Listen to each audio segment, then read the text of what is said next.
जितनी माँ निर्मल होती है ना, उससे घर की बहू, बेटे, पोता पोती सब मालूम पड़ जाते हैं।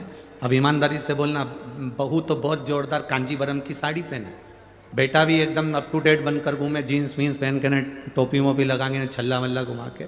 पोता पोती दिन भर 24 घंटा बढ़िया कपड़े पहन के स्कूटी चलाए, ने गाड़ी चलाए, ने बाइक चलाए, ने घूमता फिर। आप कोई मिलने के लिए आए और घर में बूढ़ी माँ, घर में बुजुर्ग माँ बेकार कपड़े में पड़ी रहे, पलंग पर पड़ी है गोदड़ी, गादी, रजाई, तकिया, चादर कुछ भी अच्छे नहीं है, तो तुम सब क्या कहोगे बताओ? बहू तो इतनी अप टू डेट रहती है, बेटा इतना अच्छा रहता है, पोता पोती इतने अच्छे रहते हैं, और माँ की क्या हालत कर रखी है। ये हमारा फर्ज है। 24,000 श्लोक की ये शिव महापुराण की कथा, ये भी गंगा का कार्य करती है। महाराज, नदी में नाव का, शरीर में पाव का, और पूजन और कथा में भाव का बड़ा महत्व होता है। जो इसको समझ गया उसकी जिंदगी सार्थक हो गई। नदी में जो नाव है वो भी मंजिल तक पहुंचाने वाली है, शरीर में जो पांव हैं ये भी मंजिल तक पहुंचाने वाले हैं, और हृदय में जो कथा के प्रति या भगवान के प्रति, पूजन के प्रति जो भाव है ये भी मंजिल तक पहुंचाने वाले हैं। इन तीनों का काम एक जैसा है। नाव भी आपको मंजिल तक लेकर जा रही है। वो नाव हमको सिखाती है, एक लोहे का टुकड़ा पानी में पटकोगे वो डूब जाएगा, एक लोहे की कील पानी में पटकोगे वो डूब जाएगी, पर वो लोहे की कील जब लकड़ी में ठोक दी जाती है, वो लोहे की कील जब लकड़ी में ठोकी जाती है, और लकड़ी में ठोकने के बाद वो लोहे की कील भी नाव बनकर उस लकड़ी के साथ मंजिल तक पहुंच जाती है। यह हमारा शास्त्र कहता है, लोहे की कील को वैसे ही पानी में छोड़ोगे तो डूबेगी, लोहे के कीले को पानी में छोड़ोगे तो वो डूब जाएगा, पर वो लोहे का कीला अगर लकड़ी में ठोक दिया जाए तो वो बहता बहता मंजिल तक पार उतर जाएगा। उसी तरह हम भी एक लोहे की कील की तरह हैं। अगर शिव महापुराण की इस लकड़ी में, शिव महापुराण की चंदन की संविधा में अगर हम अच्छे से ठुक गए, अपने मन को अच्छे से लगा लिया, तो समझ लेना कि हम भी मंजिल तक पहुंच गए, पार उतर गए।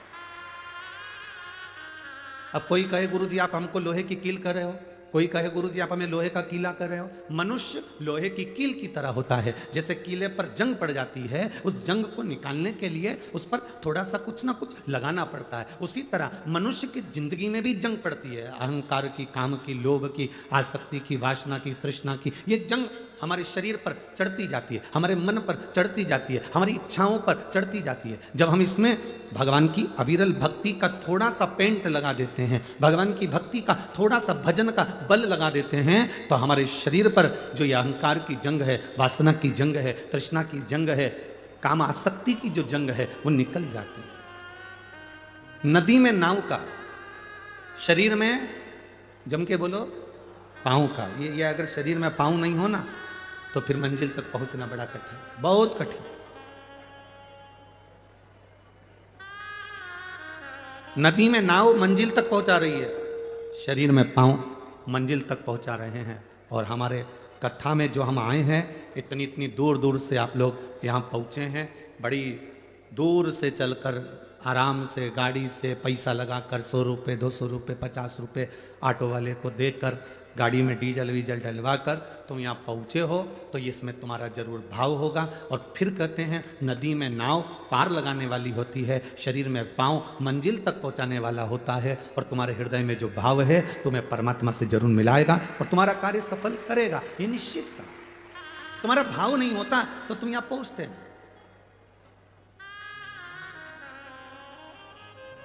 आप में से कितने लोग बैठे हैं जिनको मार ठोक के बिठाया हो? बैठे रहना, कथा में चलो, जाना पड़ेगा, कथा सुनना पड़ेगी। किसी ने कहा तुमसे ए भाऊ बोलो, तो बोला किसी ने आई, बोला नहीं। इधर किसी से बोला कि नहीं कथा में चलना पड़ेगा, कथा सुनना पड़ेगी, बस भर कर चलो, गाड़ी भर कर चलो, ट्रैक्टर भर के चलो, आइसर भर के चलो, ट्राली भर कर चलो। हाँ, अगर कोई राजनीतिक कोई सभा होती तो तुम्हें बस में भर कर लाना पड़ता, पर उसमें लाना पड़ता, इसमें तुम्हारे भाव इतने प्रबल हो गए थे भगवान शंकर के प्रति कि तुम सब दौड़ दौड़ कर स्वयं भाव से। केवल एक देवाधिदेव महादेव एक ऐसे हैं जो ना तुम्हारा कपड़ा देखते हैं, ना तुम्हारा आभूषण देखते हैं, ना तुम्हारा श्रृंगार देखते हैं, ना तुम्हारा शरीर देखते हैं, केवल एक देव अधिदेव महादेव ऐसे हैं जो तुम्हारे हृदय का भाव देखते हैं कि यहाँ जो आया है वो मेरे लिए आया कि नहीं आया। शंकर जी के मंदिर में एक लोटा जल चढ़ाया तो भाव से चढ़ाया कि नहीं चढ़ाया, दिखावे से तो नहीं चढ़ा रहा, मेरा भजन दिखावे से तो नहीं कर रहा, वो केवल भाव देखता, वो केवल निर्मल स्वभाव देखता। शिव को ना तुम्हारे वस्त्र से मतलब है, शिव को ना तुम्हारे श्रृंगार से मतलब है, शिव को ना तुम्हारे आभूषण से मतलब है, शिव को ना तुम्हारी जमीन से मतलब है, शिव को ना तुम्हारे आभूषणों से मतलब है, ना तुम्हारी जायदाद से मतलब है। तुम कौन सी भाषा बोल रहे हो, शंकर को तुम्हारी भाषा से भी कोई मतलब नहीं है, ना तुम्हारे वस्त्र से ना तुम्हारी भाषा से। शंकर कभी तुम्हारी भाषा और वस्त्र से प्रकट नहीं होता, शंकर केवल तुम्हारे भाव से, तुम्हारे सच्चे हृदय से शिव प्रकट होना जानते हैं। केवल तुम्हारा निर्मल मन सो मोहि पावा। आपका भाव कैसा है?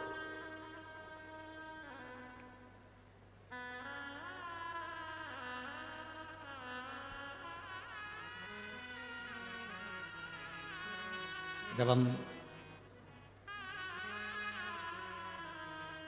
आज दोपहर में सुबह के टाइम यहां पर पहुंचे,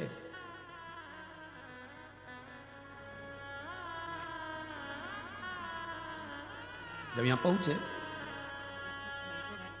तो एयरपोर्ट पर जो हमको गाड़ी में बिठाकर एयरपोर्ट तक लेकर आए, फ्लाइट से वहां तक, उनका नाम हमें स्मरण में नहीं आ रहा, उनकी भी जमीन यहीं कहीं बाजू में लगी, कहीं हमारे आसपास में कथा हो रही है। उन्होंने हमसे एक प्रश्न किया, नाम का स्मरण तो हमको नहीं आ रहा क्योंकि इतना ध्यान नहीं है, पर उन्होंने एक बहुत अच्छा प्रश्न किया। उन्होंने गाड़ी कर ली धीमे, धीरे धीरे चलाते चलाते पूछे, गुरुजी पहला तो नासिक में आपका स्वागत है, दूसरा हमारा ये प्रश्न है कि भगवान का भजन कैसे करें।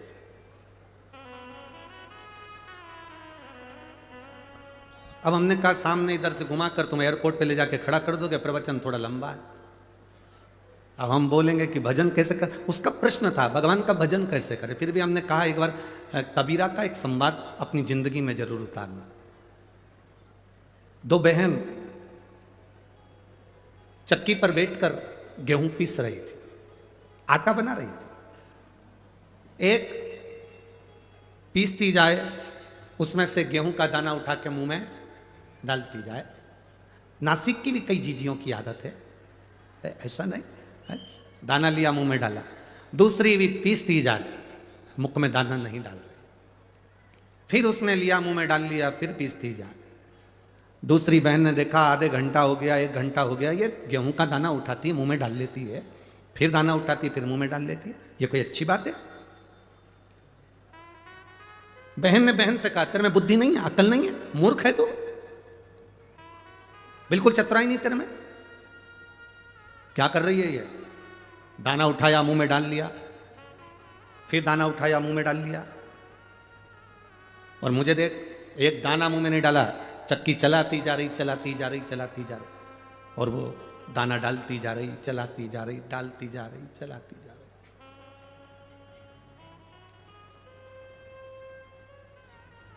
दाना खत्म हो गया, आटे की बोरी दोनों ने उठाई, लेके जा रही थी। रास्ते में बहुत सारा कीचड़ था, पानी पड़ा था, खड्डा था, कीचड़ में दोनों का पांव फिसला, आटे की बोरी का आटा पूरा कीचड़ में डूब गया। सबसे ज्यादा दुख किसको हुआ? बोलो तो ही जीजियो, बोलो जरा, ए नासिक की जीजियो, और जितने नासिक के जीजा उन बैठे अच्छे से बोलो, सबसे ज्यादा दुख किसको हुआ? जिसने एक दाना भी मुंह में नहीं डाला था, बेचारी लगी रही, लगी रही, लगी रही, और उसको दुख नहीं हुआ, उसको लगा कि गिर गया तो कोई बात नहीं, अपन तो निपटा लिए, अपन तो निपटा, अपने को क्या टेंशन। हमने उससे कहा कबीरदास जी का ये चरित्र अपनी जिंदगी में उतारना। एक वो होता है जो दिन भर 24 घंटे लगा रहता है और कभी भगवान का भजन नहीं कर पाता, और एक वो होती है काम करती जा रही है, दाना चखती जा रही है, काम करती जा रही है और शिव महापुराण सुनती जा रही है। बाद में आटा कीचड़ में चले जाता है, किसी काम का नहीं रहता। जो तुम्हारा समय चल रहा है, जो तुम्हारी सत्ता चल रही है, जो तुम्हारा वैभव चल रहा है, जो तुम्हें कुर्सी मिली, जो तुम्हें पद मिला, जो तुम्हें प्रतिष्ठा मिली, आप कहीं के आमदार बन जाएं, खासदार बन जाएं, अध्यक्ष बन जाएं, उपाध्यक्ष बन जाएं, कहीं कोई पद प्रतिष्ठा कुर्सी पद या आपके पास में वैभव धन कुछ आ जाए तो उसका प्रयोग करना प्रारंभ करो। अपने चलते समय में, अपनी चलते हुए कर्म में, अपनी चलती हुई दुकान में, अपने चलते हुए क्रम में से थोड़ा थोड़ा भगवान का भजन मुख में डालना प्रारंभ करो और काम करते हुए चलो। एक कथा हमने पहले कही, जब तक तुम्हारी नौकरी अच्छी चल रही है तब तक पत्नी के जेवर बनवाओ। इस कथा को सुनकर पत्नी बड़ी खुश हुई कि गुरुजी एक हमारे पक्ष के मिले जिन्होंने जेवर बनाने का बोला। तुम्हारी नौकरी अच्छी चले जब तक पत्नी के जेवर बना लो, प्रॉपर्टी खरीद लो, मकान बना लो, जमीन बना लो। दुकान अच्छी चले, पत्नी के जेवर बनाओ, बच्चों का काम करो, पढ़ाई कराओ, विद्याध्ययन कराओ, प्लाट बनाओ, मकान बनाओ, सब कुछ करो। दुकान चले, नौकरी चले, सर्विस चले, उस चलती हुई नौकरी में, उस चलते हुए व्यापार में तुम करोगे ना तो तुम्हारा धीरे धीरे धीरे धीरे मकान भी बन जाएगा, जेवर भी बन जाएगा, काम भी हो जाएगा। मालूम पड़े जिंदगी का क्या ठिकाना, जब एकदम व्यापार दुकान सत्ता कुछ हटती है तो तुम कुछ नहीं कर पाओगे। इसलिए ये शरीर जब तक चले तब तक भगवान का भजन करते चलो, नाम स्मरण करते चलो।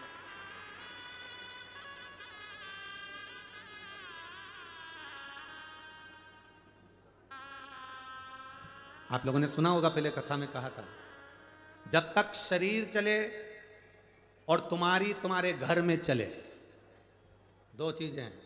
पहला, बोलो बोलो जम के बोलो जरा, जब तक, इतनी धीमे बोलते हैं कि नासिक वाले, जब तक शरीर चले और जब तक तुम्हारे घर में चले। जब तक शरीर चले तब तक शिव महापुराण की कथा में जाओ, जब तक शरीर चले त्र्यंबकेश्वर दर्शन करने जाओ, जब तक शरीर चले गोदावरी नहाने के लिए जाओ, जब तक शरीर चले सप्तशृंगी माता का दर्शन करने जाओ, जब तक शरीर चले काले राम जी का दर्शन करने जाओ, जब तक शरीर चले तब तक सारे तीर्थ करो, कथा सुनो। शरीर चलना बंद हो जाएगा, तुम अपने बच्चों से कहोगी मुझे कथा में छोड़िया, पहला शब्द बच्चों का होगा, इतने ट्रैफिक में, इतनी भीड़ में हमारे बस की बात नहीं, हम नहीं लेके जाएंगे, कथा टीवी पे सुन लो।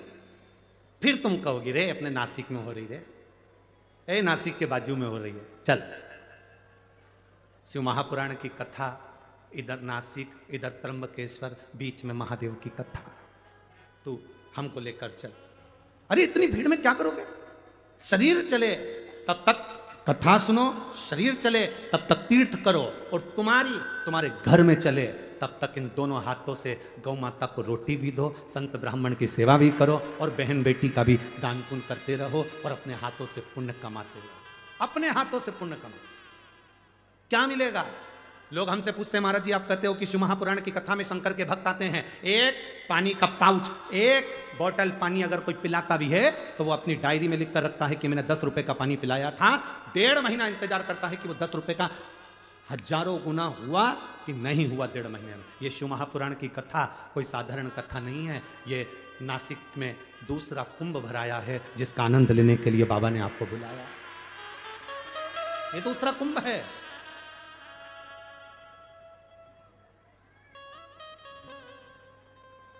वो आविष्कार जी कथा लिए थे तो उन्होंने कहा था नासिक में जो कथा होगी ना गुरुजी, उसमें क्या है कि नासिक में तो धर्म के आयोजन होते रहते हैं, गोदावरी के तट पर तो कथा सत्संग भजन, क्योंकि पंचवटी है तो भगवान के भजन होते रहते हैं। तो हम जो टेंट लगाएंगे ना तो हमको ऐसा लगता है कि वहाँ थोड़ा कथा में लोग हो सकता है कम जुड़ें। हम उनसे कहेंगे आविष्कार जी से जरा अंदाजा लगा कर देखिए, जहाँ तक टेंट तुम्हें दिख रहा हो और टेंट के बाहर जितने दिख रहे हो, मेरा कैमरे वालों से भी निवेदन है उनको जरूर कैच करना। लाखों में भक्त पहले दिन पहुंचे, लाखों में। बोल बम का नारा है, इतना धीमे बोले तो कल्याण तुम्हारा है। शिव तत्व की प्राप्ति, आप जितना भजन करोगे अपने मुख से अपने स्मरण करो। किसी को कुछ हम नहीं दे सकते, मत दो।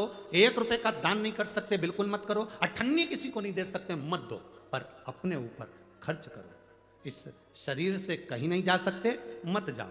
घर में बैठो पर मुख से राम नाम, कृष्ण नाम, शिव नाम, ओम नमः शिवाय, श्री शिवाय नमस्तुभ्यम, राम नाम कृष्ण नाम जपते रहो। जब तक ये शरीर है, जब तक ये श्वासें चल रही है, 21,600 श्वास प्रतिदिन निकल रही शरीर से, उसमें आप भजन करते जाओ, स्मरण करते जाओ।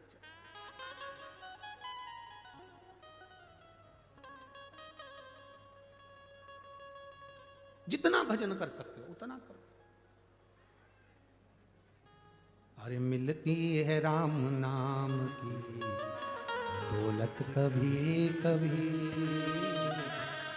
होती है अपने नासिक में शिव पुराण कभी कभी। बड़ी मुश्किल से मिली है, बड़ी मुश्किल से। एक माता ने तो लिखा है पत्र में,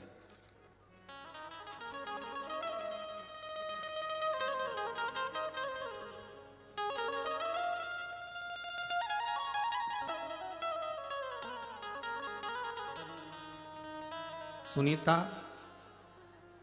जी, प्रदीप जी धोड़गे, पाथर्डी गांव, मेरा मोबाइल नंबर ये है। कहीं बैठी हैं सुनीता जी? सुनीता धोड़गे, पाथर्डी गांव, कहीं बैठी हो तो हाथ हिला। आप ही हैं? एक बार हाथ हिला दो ऐसा। आपने पत्र में बहुत सुंदर बात लिखी, गुरुदेव मेरे भोले बाबा से मैं प्रतिदिन जब जब सप्तशृंगी माता का मेरा नियम है रोज दर्शन करने जाने का, मैं उनसे रोज कहते आती हूँ, माँ वो सियोर वाले महाराज की कथा सद्दूर होती है, हमारी पंचवटी नासिक में गोदावरी के तट पर कब होगी, तू कृपा कर माँ। गुरुदेव 3 महीने से एक दिन भी माता का दरवाजा नहीं छोड़ा, रोज जाती हूँ और ये की बात कहती हूँ कि हमारे नासिक में एक बार पाथर्डी में शिव महापुराण की कथा हो। गुरुदेव ईमानदारी की बात बोलें, आज हमारी जिंदगी का सबसे अच्छा दिन है जो शिव महापुराण की कथा यहाँ प्रारंभ। बहुत बहुत बधाई आपको। बैठिए। श्री शिवाय नमस्ते। शिव तत्व है इसमें, औघड़ी है इसमें। ये मिला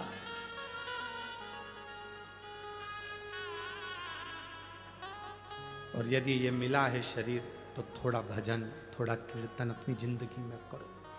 क्या देगा महादेव, ये उसके ऊपर निर्भर करता है। एक बहन ने पत्र लिखा,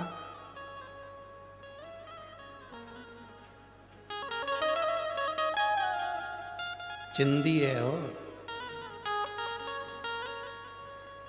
दिख जाएगा इसको।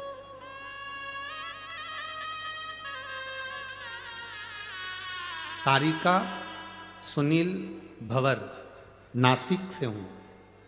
कहीं बैठी हो तो हाथ हिलाइएगा।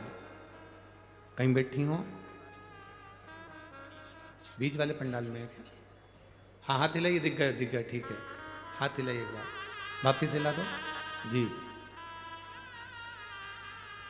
सारिका सुनील भंवर, नासिक से हूं गुरुदेव। आप कहते हो गुरुदेव शंकर देता है 3 महीने के अंदर झोली भर देता है। गुरुदेव मैं बाबा से प्रार्थना करी, मेरी लड़की के यहां संतान नहीं थी, जिसको 13 साल हो गए थे, संतान का सुख नहीं था गुरुदेव। मेरी बेटी से मैंने कहा कि शिव मंदिर जाया करो, शंकर को 1 लोटा जल चढ़ाया करो, पशुपति व्रत करा करो। सफेद आंकड़े की जड़ 21 बार बाबा से घुमाकर अपनी कमर में तुम्बुरुकेश्वर महादेव से तुमरुका जी का नाम लेकर बांधो। मेरी बेटी विश्वास नहीं करती थी, पर पहली बार मेरी बेटी ने विश्वास करा। 13 साल में मेरी बेटी ने सारे डॉक्टर को दिखाया, बड़े बड़े हॉस्पिटल में इलाज करवाया, टेस्ट भी करवाया, पर संतान का सुख नहीं हुआ। आखिरी में वो 13 वर्ष हार चुकी। तब मेरी बेटी बाबा की कृपा से, शंकर की करुणा ऐसी हुई गुरुदेव कि मेरी बेटी जब रो रही थी तब मैंने उससे कहा कि तू शंकर का गुणगान कर और एक आंकड़े की जड़ बांध। माँ आंकड़े की जड़ बांधने से कोई फल मिलता है क्या? तू बांध कर तो देख। गुरुदेव मेरी बेटी ने विश्वास करा, सफेद आंकड़े की जड़ कमर में बांधी। आज मेरी बेटी का 6ठा महीना चल रहा है, मैं भगवान को धन्यवाद देने के लिए आया। ये शिव है। ओ घड़ी बैठिए बहन, एक बार हाथ हिला दो। श्री शिवाय नमस्तुभ्यम, बैठ जाइए। ये शिव है, ओ शंकर त्रिकालदर्शी। खाली ना जाता कोई दर से तुम्हारे, मैं भी खड़ी हूँ बाएं पसारे। अपने हृदय से लगा लो, लगा लो, गिरा जा रहा हो, उठा लो, उठा। भोले अपने दर से अब तो ना टालो, गिरी जा रहे हो, उठा लो, उठा। आप जो भजन करें, आप जो स्मरण करें, आप जो भक्ति को धारण करें, उसमें जीवन का एक लक्ष्य होना चाहिए, परमात्मा की प्राप्ति। जितने यहां कथा सुनने बैठे हो, बाबा ने अगर आपको यहां बुलाया है, कार्तिक के महीने में दामोदर मास में गोदावरी के तट पर बैठकर त्र्यंबकेश्वर बाबा की साक्षी में, कपालेश्वर महादेव की साक्षी में, सीताराम सरकार की इस पवित्र भूमि पर पंचवटी में आप अगर कथा को श्रवण कर रहे हो, तो ये विश्वास मानकर चलना कि कहीं ना कहीं शंकर के आप बड़े परम प्रिय हो, इसलिए शिव जी आपका हाथ पकड़कर यहां बुला। कुछ कृपा उसने करेंगे। जब तक वो कृपा नहीं करता तब तक कोई आता नहीं। गौतम बाबा विराजमान, जब गौतम ऋषि की धर्म पत्नी माहिल्या अपनी भक्ति में तल्लीन रहती, भजन में तल्लीन रहती, एक पुरुष में ईर्ष्या कम होती है। पुरुष पुरुष से कम ईर्ष्या रखता है।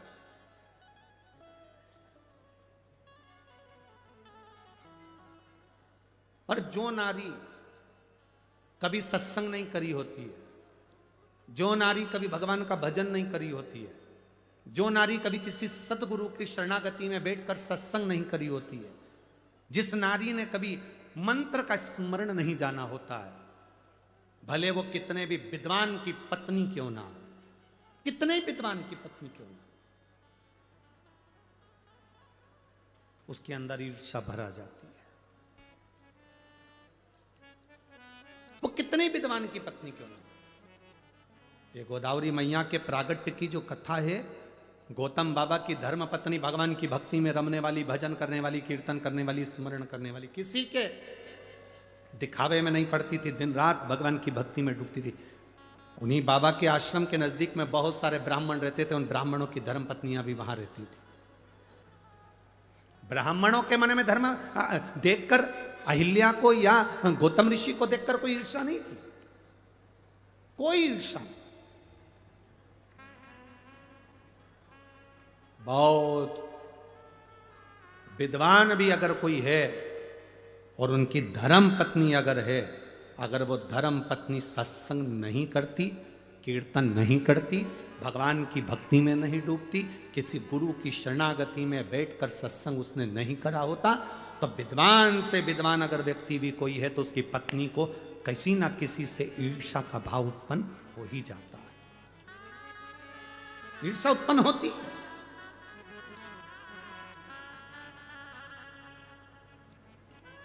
शिव महापुराण की कथा सुनने के लिए जितने भक्त यहां पहुंचते हैं, शंकर भगवान की कथा सुनने के लिए जितने जितने भक्त कथा के पंडाल में पहुंचते हैं, टीवी पर कथा देखते हैं, मोबाइल पर कथा श्रवण करते हैं, जितने भक्त यहां कथा सुनने के लिए पहुंचते हैं, इनके मन में कभी ईर्ष्या नहीं रहती। उसका कारण केवल एक होता है, हमें कथा सुनने जाना है, कौन आगे बैठा हमें उससे मतलब नहीं, कौन पीछे बैठा हमें उससे कोई मतलब नहीं। कथा शंकर भगवान की शिव महापुराण का जो श्रोता होता है उसके हृदय में ईर्षा नहीं होती। वो अपने साथ बैग के अंदर एक पन्नी लेकर चलता है, एक बिछाने की दरी लेकर चलता है, एक छाता लेकर चलता है, 2 पानी की बोलो बोलो जम के बोलो बॉटल लेकर चलता है। उसको मालूम है कथा का पंडाल सुबह 10 बजे 11 बजे 12 बजे तक पूरा फुल हो जाएगा, मुझे बैठने की जगह नहीं मिल सकती क्योंकि मैं लेट जा रही हूं। उसने अपने झोले के अंदर एक दरी रख ली, उसने अपने झोले के अंदर 2 पानी की बोतल रख ली, उसने अपने दरी के उसके झोले के अंदर एक छाता रख लिया। उसको मालूम है कि मैं कहीं पर भी बैठ जाऊंगी और मुझे ये शिव महापुराण की कथा जहां सुनने को मिलेगी। सियोर वाला महाराज कहता है एकांतेश्वर महादेव जब कृपा करता है तो खूब करता है। अगर मुझे पंडाल में जगह नहीं मिली तो मैं कहीं एकांत में बैठकर महादेव की कथा का रसपान ग्रहण कर लूंगी, उसमें भी मुझे सुख का अनुभव हो जाए, उसमें भी मुझे आनंद का अनुभव हो जाए, उसमें भी मुझे एक रसतत्व प्राप्त हो जाएगा, भगवान की अविरल भक्ति प्राप्त हो जाएगी। ये वो जानती है, ये उसके चित्त में है, ये उसके हृदय में है, ये उसकी चित्त वृत्ति में विराजमान है, ये उसके हृदय में विराजमान और ये उसके हृदय के बीच मध्य में बैठा हुआ कि वो शिव है तो वो आनंदता देता है।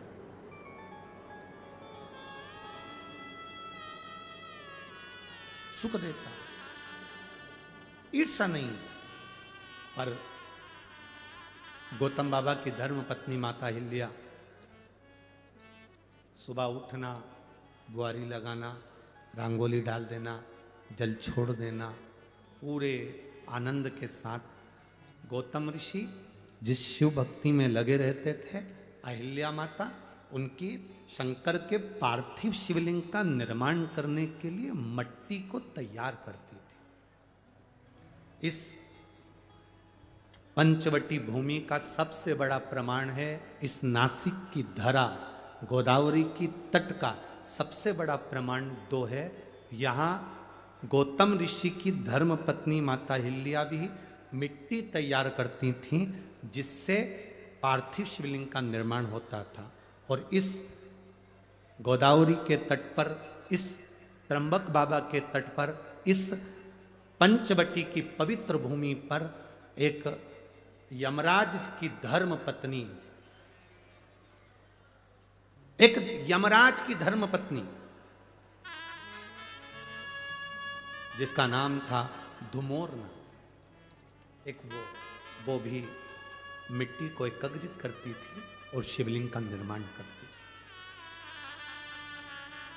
एक गौतम बाबा की धर्मपत्नी, एक यमराज की धर्मपत्नी, इनका नियम था शिवलिंग का निर्माण, पार्थिव शिवलिंग की मिट्टी तैयार करना और तैयार करके अपने पतियों को प्रदान करना। यमराज को स्वयं धुमोरना मिट्टी देती थी और पार्थिव शिवलिंग का निर्माण करते थे। आपके स्मरण में होगा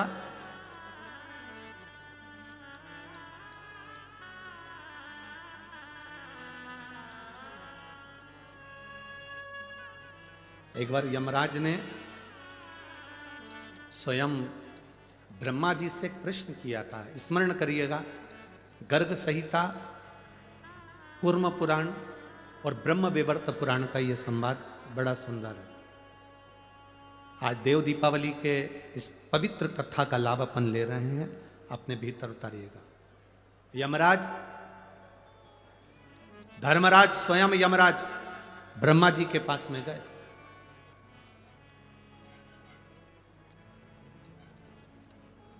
और यमराज ब्रह्मदेव के पास में जाकर ब्रह्मा जी के सम्मुख में खड़े हो गए। अब ब्रह्मा जी के सारे मुख नेत्र बंद थे, स्मरण नहीं आया ब्रह्मा जी को। माता वीणा वादनी ने आवाज लगाकर अपने स्वर में अपनी वीणा से कहा, ब्रह्मदेव दरवाजे पर यमराज आए हैं। ब्रह्मा जी ने अपने नेत्र खोले और ब्रह्मा जी ने जो नेत्र खोले तो सामने क्या देखते हैं कि यमराज खड़ा हुआ है।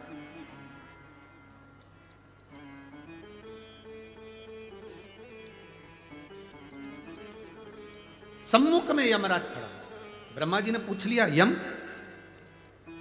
आज क्या बात है, तुम ब्रह्मलोक में आकर खड़े हुए हो?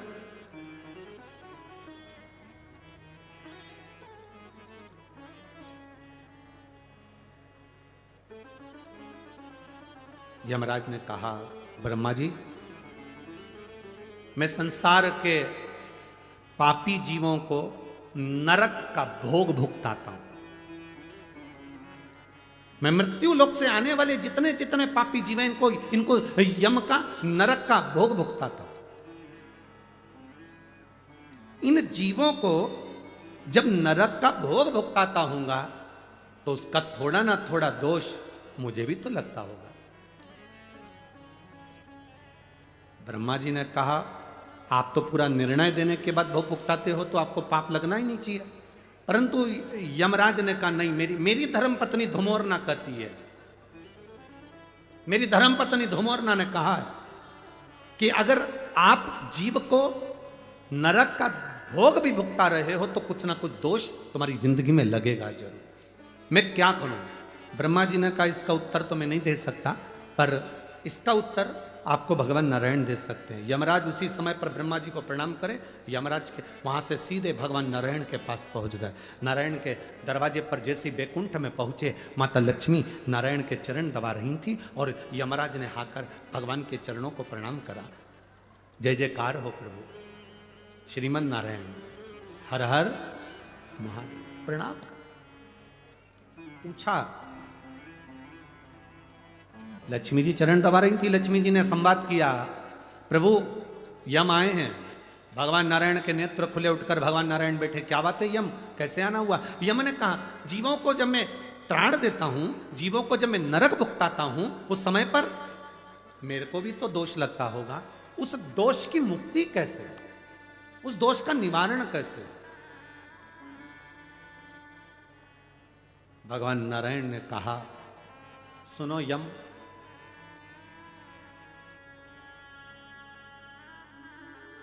गौतम ऋषि की धर्म पत्नी मां अहिल्या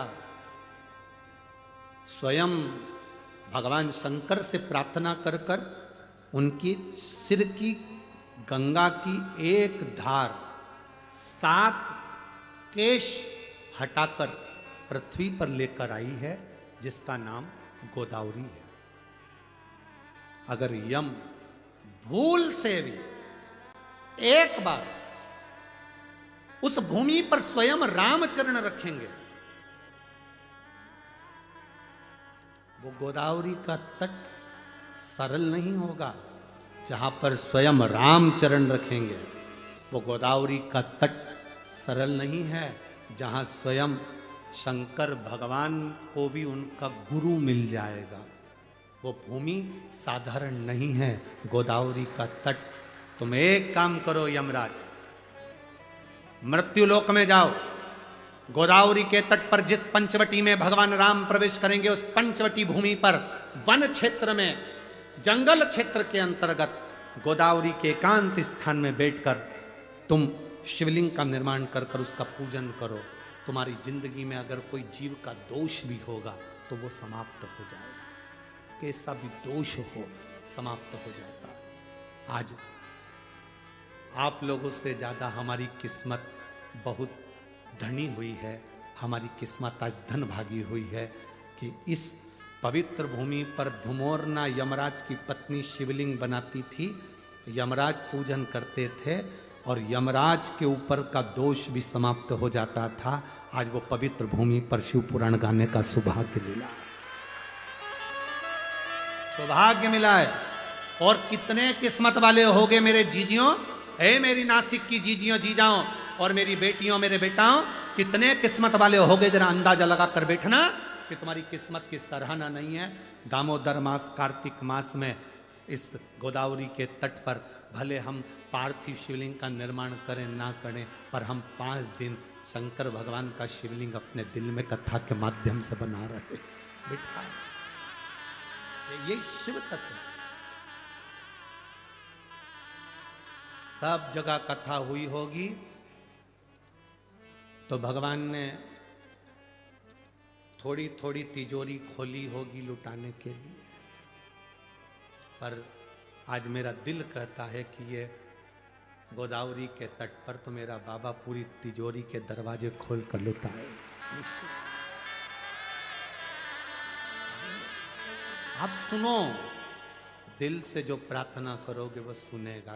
एक तो तट गोदावरी का त्र्यंबक बाबा की साक्षी है, त्र्यंबक बाबा इधर कपालेश्वर की साक्षी है, कपालेश्वर। जब हम कथा में आ रहे थे, जब ऊपर चढ़े तो आते से हमने वो नंदी को देखा, वो बैठा। तुमने देखा कि नहीं देखा? उसको देखते से याद आ गई, रे बाबा गजब करी तूने नंदी बाबा। शंकर भगवान पर ब्रह्मा जी की हत्या का दोष लगा था और नंदी तू बछड़े का रूप लाकर शंकर भगवान को इस गोदावरी पर लाकर छोड़ दिया था और ब्रह्म हत्या से मुक्त करा दिया। इस नंदी ने बछड़े का रूप रखकर ब्रह्म हत्या से भगवान शिव को मुक्त करा दिया। आज विचार करो, और नंदी वास एकांत में बैठा हुआ इस शिव महापुराण की ओर देखकर आप और हमको भी यही ज्ञान दे रहा है कि तुम सबको ना जाने कितने पाप से मुक्त कर दूंगा 5 दिन की इस कथा में। कितने, और जितने लोग आस्था चैनल पर सुन रहे हैं, जितने फेसबुक यूट्यूब पर कथा सुन रहे हैं, आप अपने हृदय में चित्र रमाकर देव दीपावली शिव महापुराण की कथा को सुन रहे हो। देव दिवाली जो प्रारंभ हुई थी वो त्रिपुरासुर के वध के बाद देवताओं ने इस दिवाली को मनाया था। उस कथा का रसतत्व ग्रहण करने का तुम्हें और हमको सौभाग्य मिला है।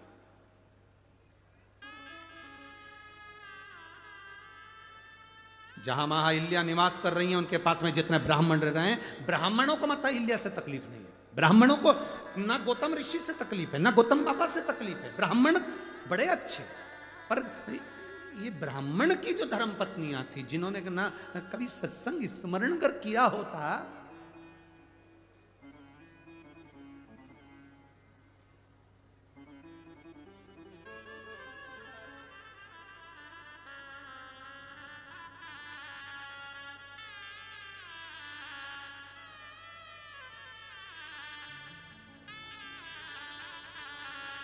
जिसका पति बहुत विद्वान है, जिसका पति बहुत ज्ञानवान है, बहुत विद्वान है, वो अपने पति की विद्वत्ता को मान ले, ये बहुत बड़ी बात है। कौन विद्वान की? चंद्रघंटा, विद्वान की जगदम्बा, तो मान ले, बहुत बड़ी बात है। एक पंडित जी प्रवचन में बोल रहे थे, चतुर्मास में 4 महीना बैंगन नहीं खाना चाहिए। कौन बोले? बोलो बोलो, जम के बोलो। एक पंडित जी प्रवचन में कथा में बोल रहे थे, 4 महीना चतुर्मास में बैंगन नहीं खाना चाहिए, दोष लगता है। पत्नी भी कथा में बैठी थी, घर गई, भोजन बनाया, मूंग की दाल, रोटी, बेसन बना दिया। पति ने चिल्लाकर कहा, क्यों रही? अभी 2 दिन पहले मैं बैंगन लाया था, तूने बनाया नहीं। पत्नी बोली, तुम ही तो प्रवचन में बोले कि चतुर्मास में 4 महीना बैंगन नहीं खाना चाहिए। पति माथा ठोक कर बोला, चौकी की कथा को चूल्हे तक क्यों लाई? ये चौकी की कथा थी, इसे चूल्हे तक क्यों लाई? शिव पुराण कहती है, बोलने वाले को सबसे पहले चाहिए कि स्वयं अमल करे, स्वयं अमल। एक पिता अपने बेटे से कहता है, रात को जरा जल्दी आया करो घर पर, नशे से दूर रहो, तंबाकू मत खाओ, व्यसन मत करो।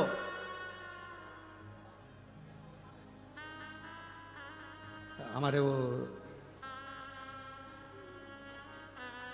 मालेगांव वाले दादा बाबू भूसे पालक मंत्री जी, इनका सबसे अच्छा अगर उद्बोधन हमको लगता है तो एक लगता है, मालेगांव में भी जब कथा हुई तो इन्होंने आखिरी में जब आभार व्यक्त करा, धूलिया में कथा हुई, उन्होंने जब आभार व्यक्त करा, तो जितने लोग कथा सुनने आते हैं उन सबसे एक संकल्प करा लेते हैं कि तुम कभी अगर कथा में आए हो तो व्यसन नहीं करोगे, व्यसन को छोड़ो।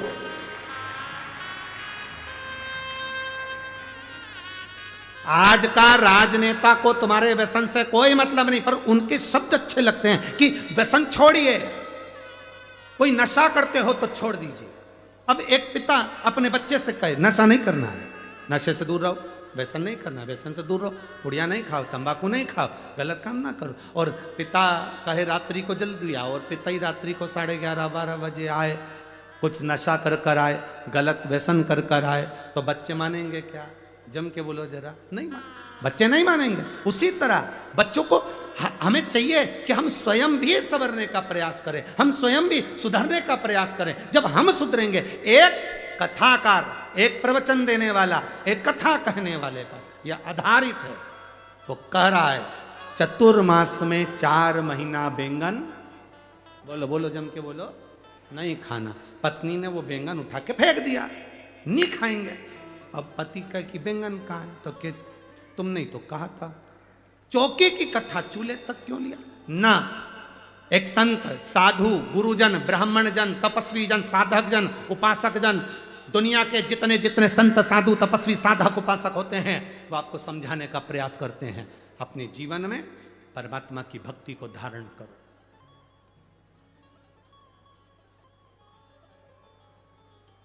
भगवान की अविरल भक्ति को उतारने का प्रयास करो। अब साधु संत स्वयं भी भगवान की अविरल भक्ति में जब डूबते हैं तो कहते हैं कि भक्ति करो, भजन करो।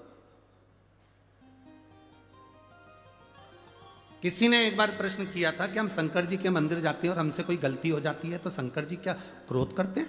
शंकर जी क्या क्रोध करेंगे? शिव महापुराण की कथा कहती है शंकर जी का नाम है भोला। क्या नाम है? भोला।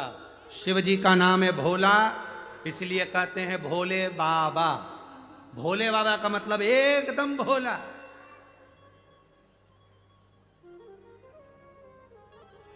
भूतों को भोजन करना आता है क्या? जम के बोलो जरा, अरे जम के बोलो, भूतों को भोजन करना आता है? भूत प्रेत को 5 स्टार होटल में जाना आता है? नहीं।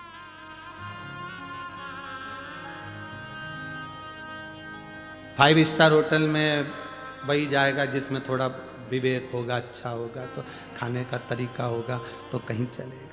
अच्छी जगह पार्टी में चले गए, अच्छे से बैठकर खाया, प्लेट में भोजन लिया, धीरे धीरे खाया। और कोई कोई व्यक्ति ऐसा होता है जिसको तरीका ही नहीं मालूम, उसको छोड़ दिया जाता है, पटक दिया जाता है।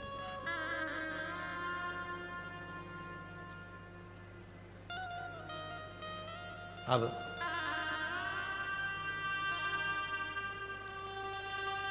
जो अच्छा व्यवहार करे, अच्छे से रहे, अच्छे से खाए, अच्छा बड़ा सारा गिफ्ट दे, उसको तो सब बुलाते हैं। बोलो जम के, बुलाते कि नहीं बुलाते? बुलाते हैं ना। जिसमें बुद्धि ना हो, विवेक ना हो, खाने का तरीका नहीं, रहने का तरीका नहीं, उसमें बोलने का तरीका नहीं, पहनने का तरीका नहीं, लोग उससे पागल कहते हों, बेकार कहते हों, ये किसी काम का नहीं। कभी कभी माँ कह देती है मेरे बड़े बेटे में बहुत समझदारी है, छोटे में अकल नहीं है, मूर्ख है, पागल है। मेरी एक बहू बड़ी समझदार है, दूसरी बहू में अकल नहीं, मूर्ख है, पगली है, बेवकूफ है, कह दिया माँ ने। एक समझदार है और एक पागल है, बेकार। जो समझदार है उसको दुनिया अपना बनाती है, और जो बेवकूफ है, पागल है, जिसको दुनिया ठुकरा देती है, उसको महादेव अपना बना लेते हैं। उसको महादेव अपना बना। तुम 4 बहनें हो, 2 बहन पैसे वाली है, मायके जाती है, सम्मान होता है, रिश्तेदार सम्मान करते हैं, उनको बुलाते हैं, आदर देते हैं। तुमसे बड़ा लिफाफा 1000 का 500 का उसको मिलता है। तुम गरीब हो, साधारण हो, तुम्हारे पास में ना तो ज़्यादा गाड़ी है ना बंगला है, जो किस्मत में लिखा था वहाँ शादी हो गई। तुम अपनी ज़िंदगी साधारण से जी रही हो। बहन के घर शादी में गए, सबको अच्छा लिफाफा दिया, सबको अच्छी साड़ी दी, तुमको कमज़ोर साड़ी दे दी, तुमको कमज़ोर लिफाफा दे दिया, तुम्हें साधारण सा मिठाई का डब्बा दे दिया। क्यों?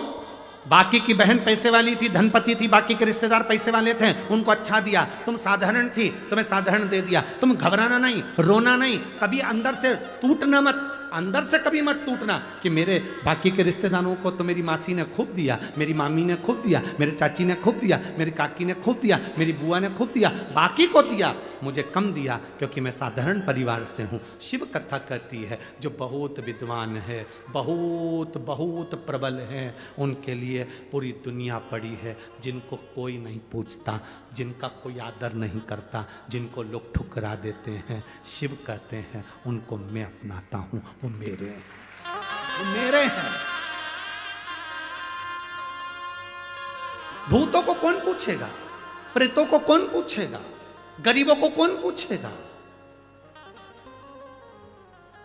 आपके पास में किसी अमीर मंदिर में देने के लिए धन नहीं है, बहुत सेठों का कोई मंदिर गए, तुम्हारे पास में देने के लिए पैसे की गड्डी नहीं, कोई सोना नहीं, कोई चांदी नहीं, कोई हीरा नहीं, कोई पन्ना नहीं, कोई आभूषण नहीं, कोई आभूषण नहीं, कोई आभूषण, कोई रतन सोना चांदी नहीं। आप वहां पर जाकर सोचोगे, मेरी बहन ने अभी कार्यक्रम करवाया था, वहां पर गई थी, वहां जाकर उन्होंने इतना दान करा, मेरे पास कुछ नहीं है। तुम कभी ना घबराना, तुम्हारे पास मेरे भोलेनाथ जी ने एक लोटा जल दिया है, उसको दिल से तुम महादेव को चढ़ाती रहना, उसके करीब में जाती, वो नजदीक है। मेरे भोले तेरा सहारा है,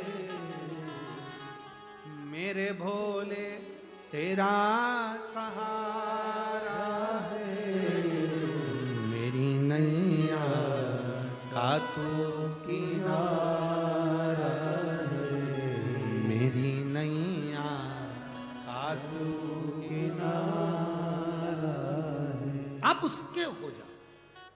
लोग आपको बेवकूफ समझे कोई बात नहीं, लोग आपको बेकार समझे कोई बात नहीं,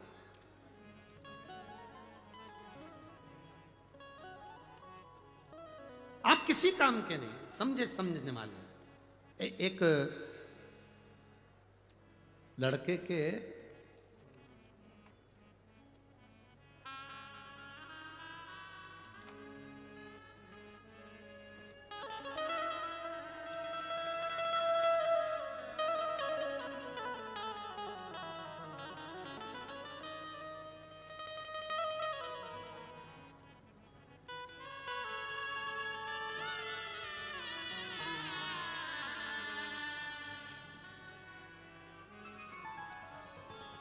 मैं संगीता प्रवीण गोस्वामी हनुमान नगर मोतीवाला कॉलेज के पास गंगापुर रोड नासिक महाराष्ट्र से हूँ। मेरा मोबाइल नंबर ये है। कहीं बैठी हैं तो हाथ हिला सकती हैं। हाँ आप ही हैं, एक बार वापस हाथ हिला दो जी। मैं संगीता प्रवीण गोस्वामी हनुमान नगर मोतीवाला कॉलेज के पास गंगापुर रोड नासिक महाराष्ट्र से हूँ। मालेगांव में जो कथा हुई थी तब हमें पता चला कि बाबा की कृपा क्या होती है। गुरुदेव, मेरी बड़ी दीदी के गले में गठान हो गई। जिस गठान का ऑपरेशन करने के लिए डॉक्टर ने कह दिया, गठान का ऑपरेशन होगा तो डॉक्टर ने कहा इनकी आवाज जा सकती है और ये गठान जो है ये कैंसर की। सब घबरा गए, आवाज भी चली जाएगी, गठान निकालना भी जरूरी है गले में से, करें तो करेंगे। दादा बाबू हुसैन जी को मैं धन्यवाद देना चाहती हूं। शिव महापुराण की जो अलख जगाई उसके लिए मैं उनको साधुवाद दूंगी। कथा का रसतत्व किसे कहते हैं यह हमें सुनना सिखाया। जब दीदी को गठान हुई, डॉक्टर ने कह दिया गठान साधारण नहीं है, जांच के लिए बाहर जाएगी और इसमें रोग है, बीमारी है, वो निश्चित है। फिर वापिस हमने नासिक में दिखाने के बाद में गुजरात में जांच कराई तो भी उन्होंने कह दिया 8 दिन के अंदर इस गठान का ऑपरेशन करा लो, ये ज्यादा फैल रहा है, तकलीफ हो। परंतु इसका एक सबसे बड़ी बात यह है कि इसमें आवाज़ चली जाएगी गले की और गला पूरा बंद हो जाएगा, क्योंकि कंठ पर ही ये गठाने, तो पूरा गला वहीं से कटेगा और वहां से पूरा निकलेगा। क्या करा जाए? तब हम 10 अक्टूबर को वापिस कैंसर सेंटर धुले में उनको एडमिट करा दिया। 13 अक्टूबर को ऑपरेशन की तारीख दी गई और ऑपरेशन की तारीख दी गई। तब विचार करा आप करें तो करें क्या, और यहाँ के कैंसर हॉस्पिटल के डॉक्टर ने भी कह दिया कि इसकी आवाज़ पूरी जाना है, गठान निकली है वो कैंसर की होगी, जांच होगी। उस समय पर मालेगांव कथा थी, बाबा से प्रार्थना करी, बाबा से निवेदन करा कि बाबा बहन के गले में अगर गठान है और वो कैंसर की ना निकले और उसकी आवाज़ ना जाए, जहां कथा होगी मैं वहां कथा सुनूंगी। मालेगांव की कथा के समय पर हम निवेदन करें, बाबा की कृपा से बहन की ऑपरेशन हुआ, श्री शिवाय नमस्तुभ्यम का जाप करा, शिवजी पे चढ़ी हुई एक बेलपत्र बहन के, हमने डॉक्टर से कहा आपसे बस एक निवेदन है, इसके पलंग के पास में ये बेलपत्र ऑपरेशन के समय पर रख देना। इतने अच्छे डॉक्टर थे कैंसर हॉस्पिटल के, उन्होंने वो बेलपत्र उनके पलंग के पास रखी। गांठ का ऑपरेशन हुआ, बाबा की कृपा क्या होती है गुरुदेव, वो सारे डॉक्टरों ने कैंसर बताया था। गांठ निकलने के बाद जांच के लिए पुणे गई, वहाँ से रिपोर्ट आई कि ये कैंसर नहीं है और उनकी आवाज़ भी वापस आ गई।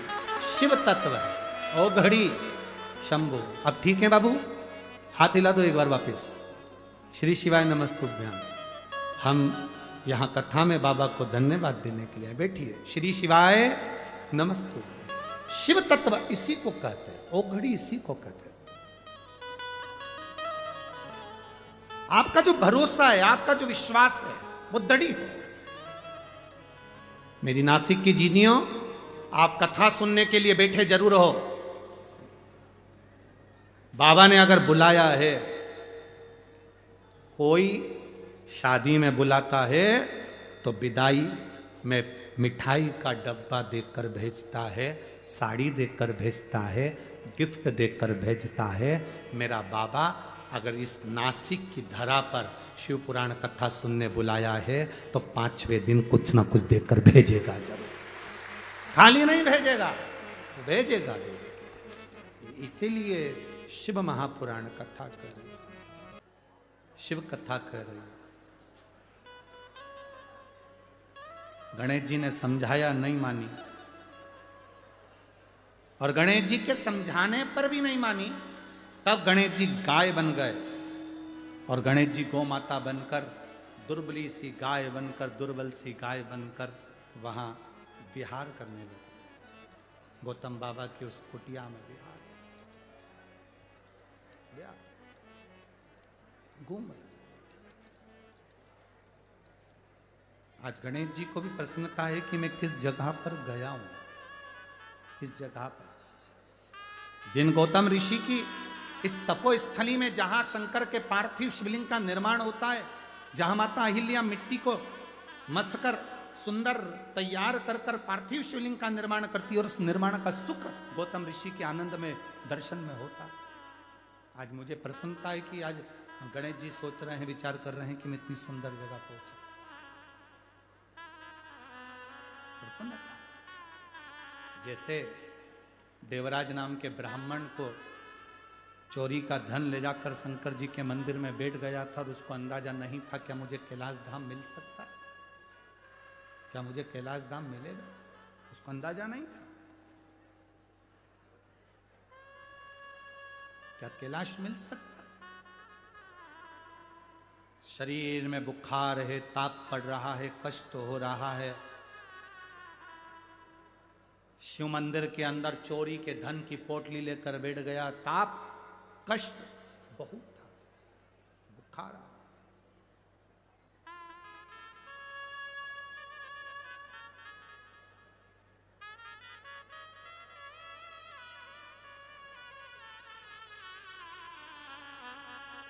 अब इतना शरीर में कष्ट,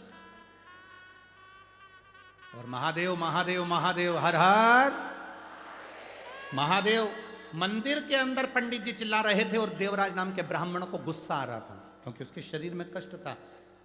जब शरीर में बुखार आता है, ताप बढ़ता है, शरीर में कष्ट बढ़ता है, भोजन छूट जाता है।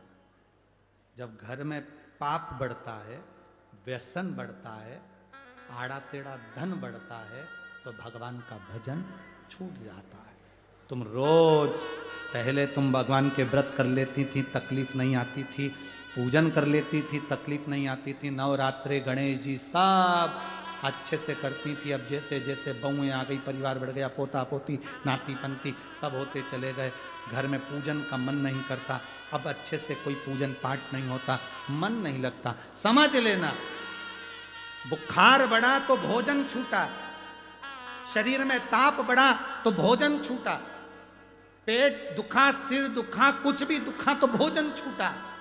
और घर में अगर पाप बढ़ा, कुछ कष्ट, ये पाप कर्म जब घर में बढ़ता है तो भजन छूट जाता है, भजन छूट। आज देवराज मंदिर से बाहर निकला, बेलपत्री के वृक्ष के नीचे देवराज बैठ गया। शरीर में कष्ट था, बहुत कांप रहा था, बेलपत्र के वृक्ष के नीचे उसके प्राण छूट गए, प्राण छूट गए।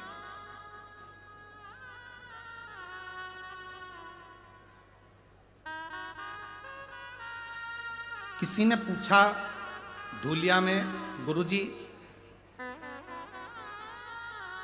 लक्ष्मी नारायण जी को, ब्रह्मा ब्रह्माणी को, इंद्र इंद्राणी को,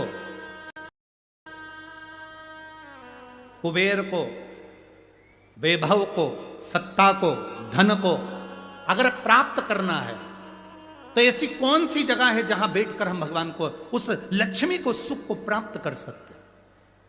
शिव महापुराण की कथा कहती है सारे तीर्थों में जाकर स्नान नहीं कर सकते, सारे तीर्थों में जाकर दर्शन नहीं कर सकते, 12 ज्योतिर्लिंग में जाकर जल नहीं चढ़ा सकते, तो बेलपत्री के वृक्ष के नीचे बैठकर अगर पंचाक्षर षडाक्षर या श्री शिवाय नमस्तुभ्यम का जाप भी कर लोगे, सारे तीर्थ का फल प्राप्त हो जाता है। एक बेलपत्र का वृक्ष कौटि कौटि पुण्य का भागी, बहुत सुख देने वाला होता है, जिसके नीचे लक्ष्मी भी है, कुबेर भी है, ब्रह्मा भी है, ब्रह्माणी भी है, इंद्र भी है, इंद्राणी भी है, नारायण भी है, शिव भी है, पार्वती भी है, 64 योगनिया, 33 कोटि देवता सब बेलपत्री के वृक्ष के नीचे विराजमान होते हैं। एक बेलपत्र का वृक्ष।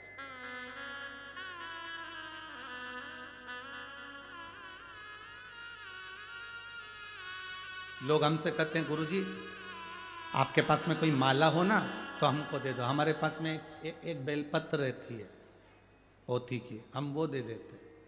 क्यों? पद्म पुराण में लिखा है, गर्ग संहिता में लिखा है, स्कंद पुराण में लिखा है, शिव महापुराण में लिखा है, एक एक पुराण को उठाकर देखना, पूरी पुराणों में लिखा है, एक बेलपत्र जब हम किसी को दान देते हैं, एक बेलपत्र जब हम शिव महापुराण पर, या एक बेलपत्र जब हम शंकर जी के शिवलिंग पर समर्पित करते हैं, तो 1 मन सोने के सिंहासन पर शालिग्राम भगवान को 1 मन सोना चढ़ाकर किसी ब्राह्मण को दान दे दो, उतना फल केवल एक बेलपत्र दान करने से, शिव को समर्पित करने से मिल जाता। एक बेलपत्र, इतना फल है। क्या बेलपत्र में लोग कहें बेलपत्र दी गुरुजी ने? हमारी तो पूंजी, अगर कोई हमसे कहे कि सियोर वाले महाराज की पूंजी क्या है, तो एक रुद्राक्ष और एक बेलपत्र, ये 2 पूंजी है, इससे बढ़कर कोई सुख नहीं। ये पूंजी है, इसका आनंद है। कष्ट हुआ शरीर में उठाई खाली, दुख हुआ जीवन में एक रुद्राक्ष का जल थोड़ा सा अपने हृदय से लगाया, आनंद पाया। एक बेटे ने लिखा, सर्विस के लिए अप्लाई करने वाला लड़का जिसने यूपीएससी की तैयारी करी 4 साल,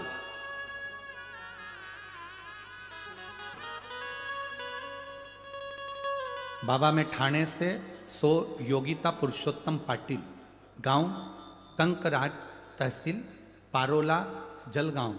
मेरा बड़ा बेटा चिरंजीवी सागर पुरुषोत्तम पाटिल 4 साल से यूपीएससी की तैयारी कर रहा था। कहीं बैठी हो तो हाथ हिला सकती हैं, अगर कहीं बैठी हो तो हाथ हिला सकती हैं। ठाणे से सो योगिता पुरुषोत्तम पाटिल, गांव कंकराज तहसील पारोला जलगांव। मेरा बड़ा बेटा चिराग चिरंजीवी सागर पुरुषोत्तम पाटिल 4 साल से यूपीएससी के एग्जाम की तैयारी कर रहा था। कहीं बैठी हो तो हाथ हिला सकती हूँ। इतनी मेहनत करी गुरुजी, पर कोई फल नहीं मिला। 1 नंबर से कभी 2 नंबर से यूपीएससी में रह जाता था। अब 2022 में UPSC central armed police force का एक एग्जाम उसने भरना चाहा, पर उसने मेरे से कहा मां मुश्किल है कि इसमें मेरा हो। मैंने भी कह दिया, सियोर वाला महाराज कहता है एक बेलपत्र पर शहद लगाकर शिव को चढ़ाने पर अपनी मेहनत पूरी करो और एक बेलपत्र शंकर को समर्पित करो, उसका फल जरूर मिलता। गुरुदेव उसको विश्वास नहीं था, क्योंकि बच्चे हैं आजकल के, भरोसा नहीं करते। मेरे बेटे ने फिर वापिस वही क्रम करा। उसने बेलपत्र भी लगाई, तो भी उसका फर्स्ट लिस्ट जो आना थी उस लिस्ट में 1 नंबर से रह गया। मेरा बेटा टूट गया। उसने कहा मां देखा, तुम जबरदस्ती महाराजों के प्रवचन सुनती रहती हो और कहती रहती हो सियोर वाले ने बताया, सियोर वाले ने बताया। क्या बताया? मैं रह गया। मेरी माँ ने कहा तू चिंता ना कर, शिव के मंदिर जाया कर। मैं मंदिर फिर जाने लगा। मन तो उदास था कि 1 नंबर से फिर रह गया, पर बाबा कुबेर भंडारी है। 8 अगस्त 2023 को बाबा की ऐसी कृपा हुई कि जो 1 नंबर से रहा था वो 1 नंबर की पहली लिस्ट में तो नहीं आया, पर दूसरी नंबर की लिस्ट में मेरे बेटे का सिलेक्शन हो गया। 14 अगस्त को शिवरात्रि का सुंदर पार्थिव शिवलिंग का निर्माण करा। बाबा की कृपा किसको कहते हैं गुरुदेव?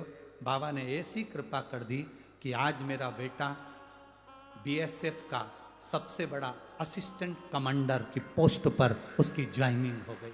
मैं बाबा को नमन करते हैं। शिव तत्व है। कहीं बैठी हो तो हाथ हिला सकती है। शिव तत्व, ओघड़ी, शंभु, इसी को कहते हैं। शंकर एक विश्वास जागृत करो, एक अंदर से भरोसा जागृत करो। शिव है क्या, उसको पहचानने का प्रयास करो। जिस दिन तुम देव अधिदेव महादेव को पहचान गए, उस दिन तुम्हारी जिंदगी सार्थक हो जाएगी। बिंदु देवराज के प्राण छूटे, कैलाश धाम गया क्योंकि माता ने जल चढ़ाया था। जल चढ़ाने का फल मिलता है।